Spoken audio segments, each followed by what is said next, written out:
오늘 말씀은 성전은 기도하는 집입니다. 한 번쯤 우리 같이 읽도록 하지요. 성전은 기도하는 집입니다. 하나님께서 이 땅에 사람을 지으시고 특별히 우리 믿는 성도들을 위해서 두 가지를 주셨는데, 우리 육신을 중심으로 가정을 주시고, 그리고 우리의 영혼을 위해서 교회를 주셨습니다.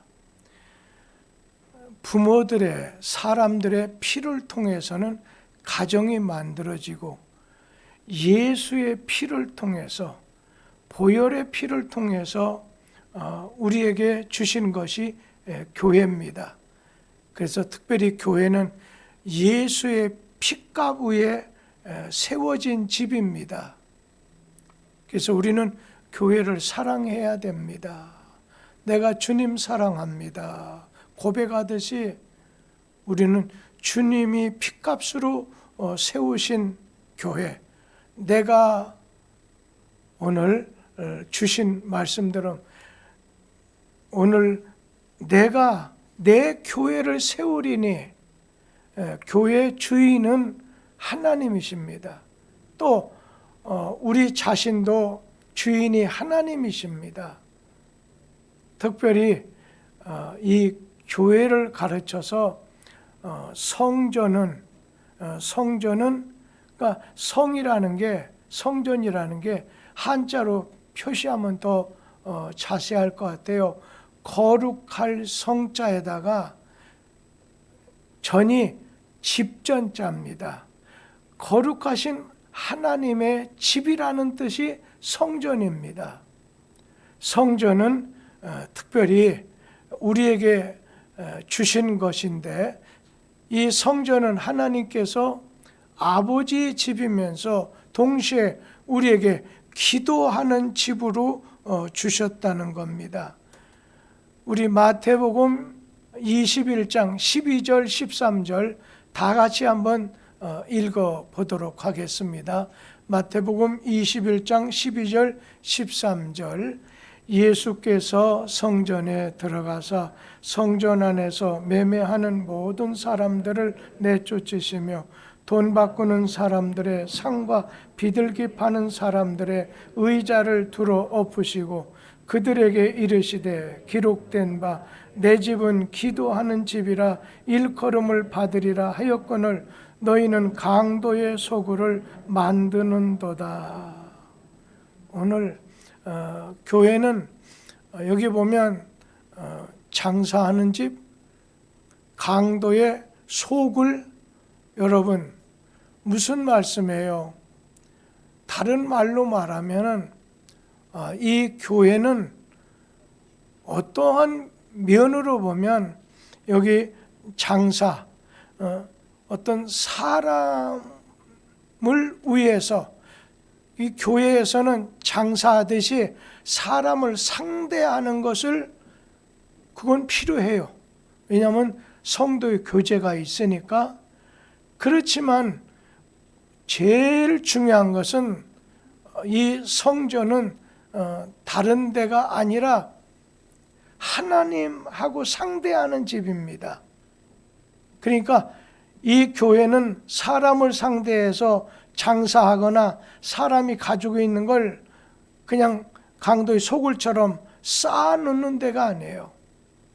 교회는 헌금을 막 쌓아놓는 것이 좋은 일이 아닙니다.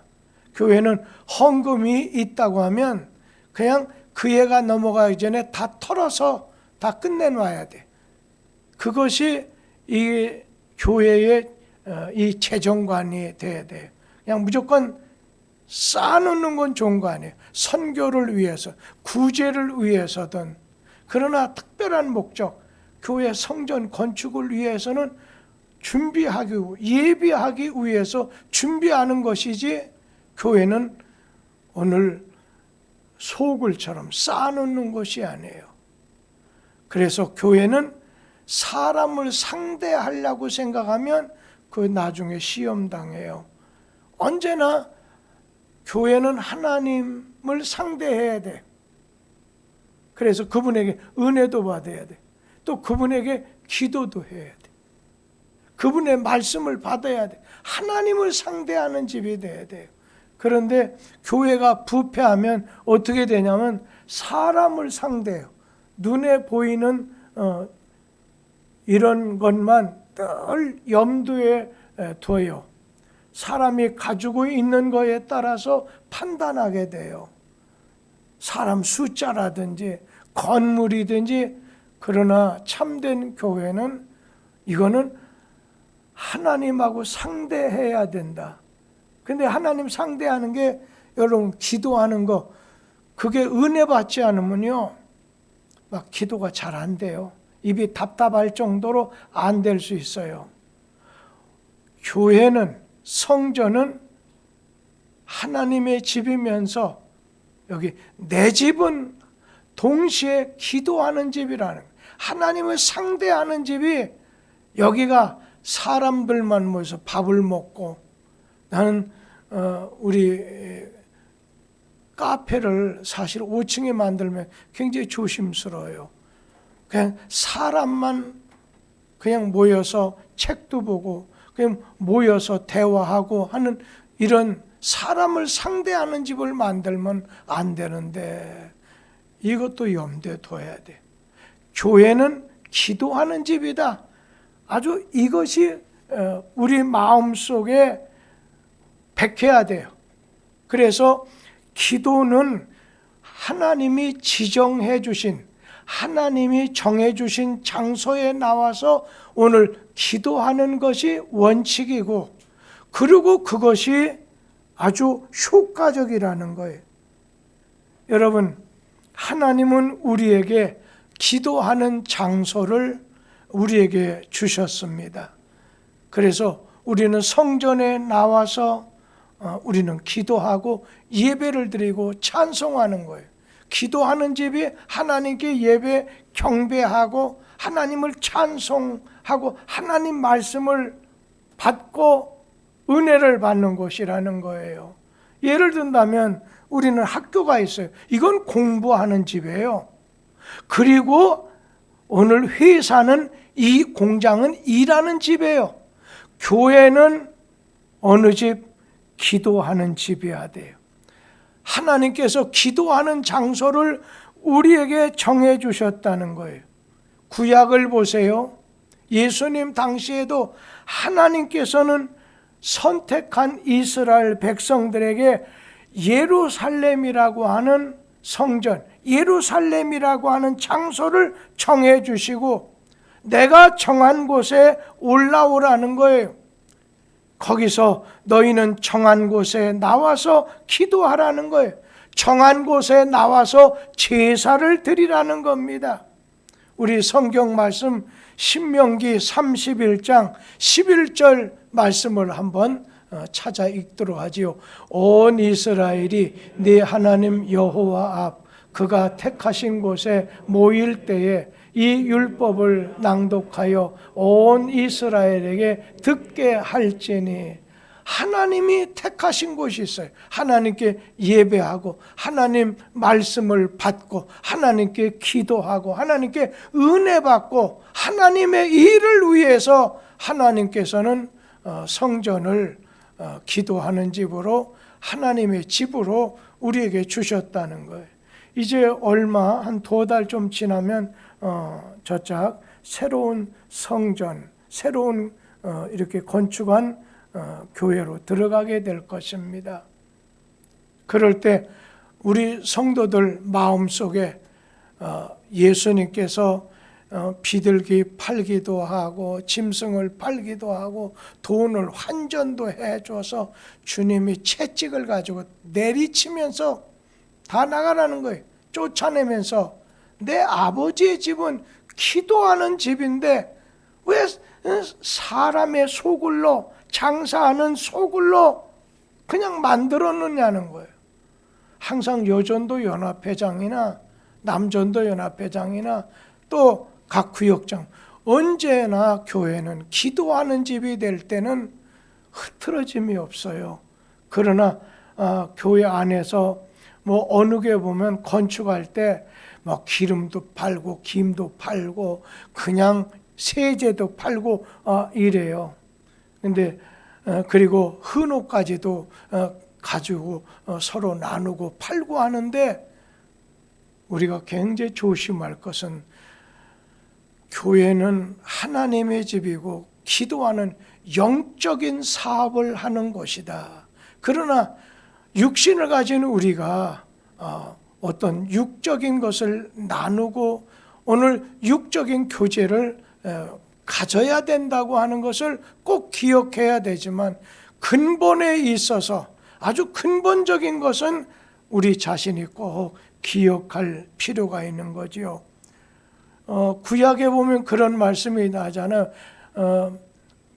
오늘 매년 모든 남자는 3차, 그러니까 6월절이라든지 초막절이라든지 내가 정한 곳에 모이라는 거예요. 매년 모든 남자들은 3차 내가 택하고 정해놓은 곳에 모이라는 거예요. 그래서 예수님도 12살 되셨던데 성경에 보면 며칠을 걸어서 나사렛에서 예루살렘 성전이 있는 곳에 오셨어요. 6월절을 맞아서 예루살렘에 올라갔다가 오늘 6월절 절기를 모두 마치고 집으로 돌아가다가 예수님이 보이질 않는 거예요. 그래서 누가복음 2장 49절에 보면 그 부모님들이 예수님 찾기 위해서 막 잃어버린 게 하루라면 찾는 건 이틀 걸려갖고 예수님 찾은 다음에 어찌하여 여기 있느냐 할 때 예수님이 어찌하여 나를 찾으셨습니까? 내가 아버지 집에 있어야 될 거를 알지 못했느냐는 거예요. 교회는 아버지 집이에요. 교회는 하나님께 기도하는 집, 하나님의 말씀을 받는 집이에요.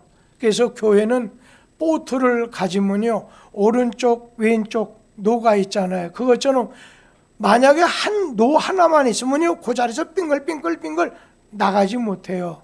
그런데 보트는 두 노, 말씀과 기도의 노를 가지고 말씀을 받고 말씀을 전하고 오늘 기도하고 기도해주고, 그러다 보면 오늘 교회가 발전하게 되고 하나님 뜻을 이루게 된다는 것입니다. 우리가 기도하려면 기도원에 가야 되지 않느냐? 그건 아니에요. 오늘 기도하는 것은 우리가 머물면서 오늘 기도하는 것이 아니에요. 예수님은 성전을 가르쳐서 기도하는 집이라고 하셨는데, 이 기도원은 우리가 그냥 집중적으로 기도해서 은혜와 치료를 받고 회복을 받는 마치 병원과 같아요. 그래서 매일 기도원만 나돌아다니는 분은 조금 아니다 생각해요. 그분은 뭐 병원에 간다고 문제되는 건 없지요. 그런데 늘 병원만 전존해서는 안 된다는 거죠. 우리가 항상 기도할 곳은 아버지 집, 성전, 곧 교회입니다. 우리가 배가 고프면 식당에서 사 먹을 수 있지만 평소에는 어때요? 집에서 먹어야 하듯이 우리가 호텔에 가서 잠잘 수 있어요. 그러나 평소에는 집에서 잠을 자야 하지요. 우리가 항상 쉴 수 있고 오늘 기도하고 영의 양식을 공급받을 수 있는 것은 주님의 교회예요. 이 교회라는 거예요. 그래서 우리는 아버지의 집 교회에서 기도해서 은혜를 받아야 됩니다. 기도해서 응답을 받아야 됩니다.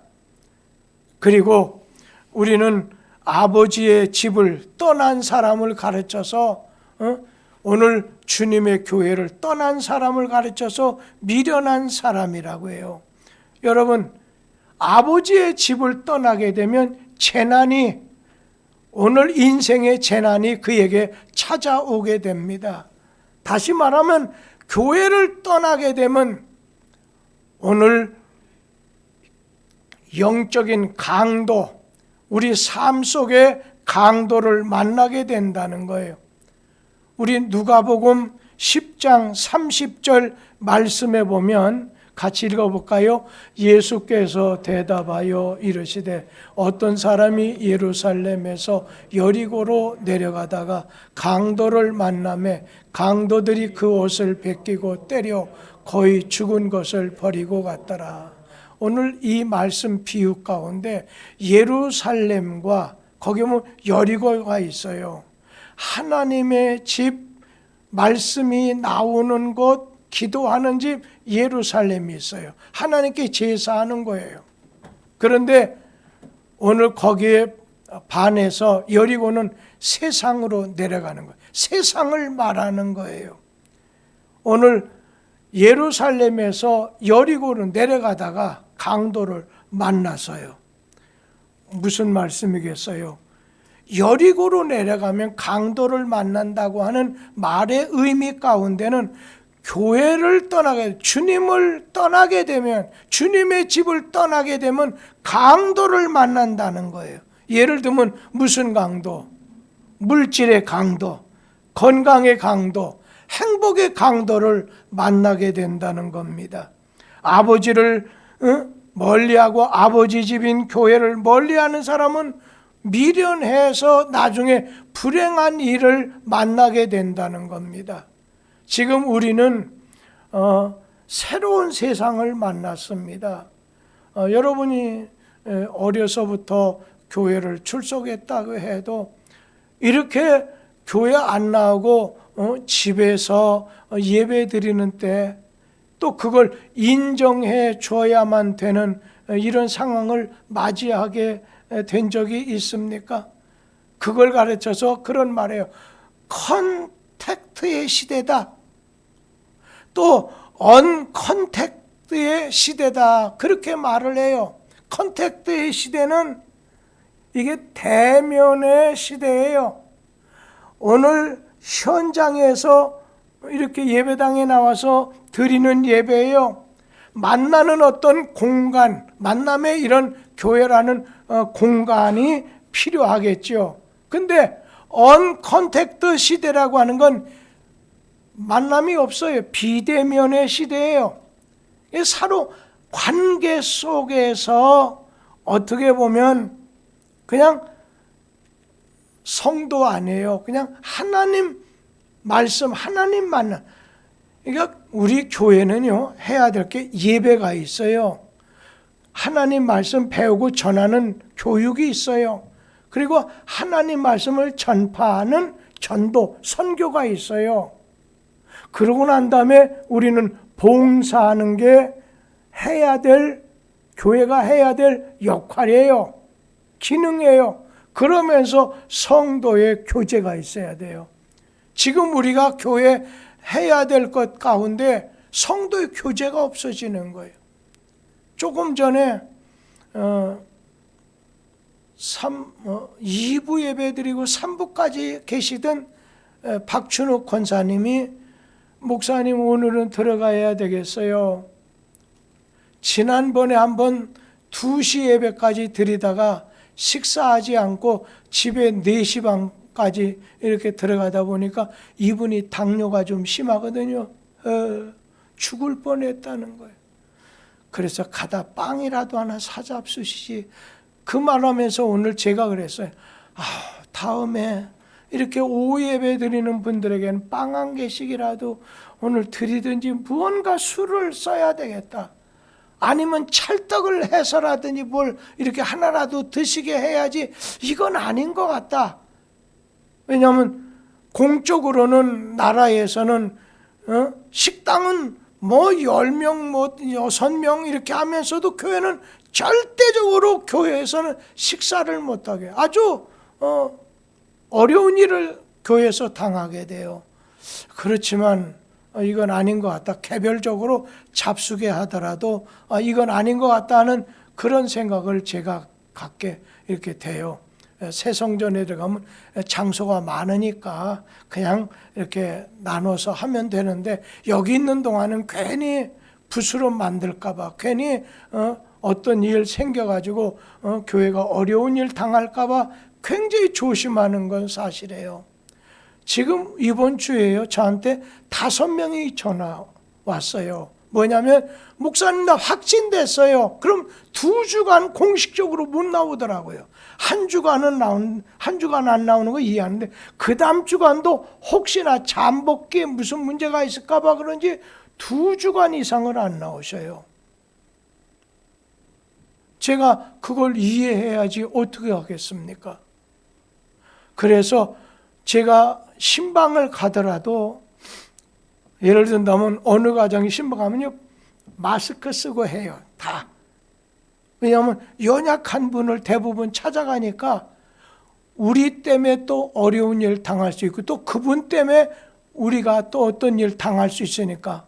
그리고 확진됐을 때 야 혼자 집에서 외롭고 스트레스 받고 그럴 때 우울증이 생길 수도 있는데 그래서 그냥 시장도 잘 못 갈 텐데 해서 조그마한 거 뭐 사다 드리고는 문 앞에 놔드리면 도망쳐 나와요. 이렇게요.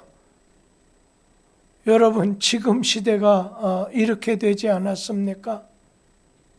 그런 성도의 교제가 이번에 여러분 이 코로나를 우리가 맞게 되면서 야 성도들이 같이 밥 먹고 서로 대화 많이 하고 서로 같이 여행 가고 이게 되게 좋은 거구나.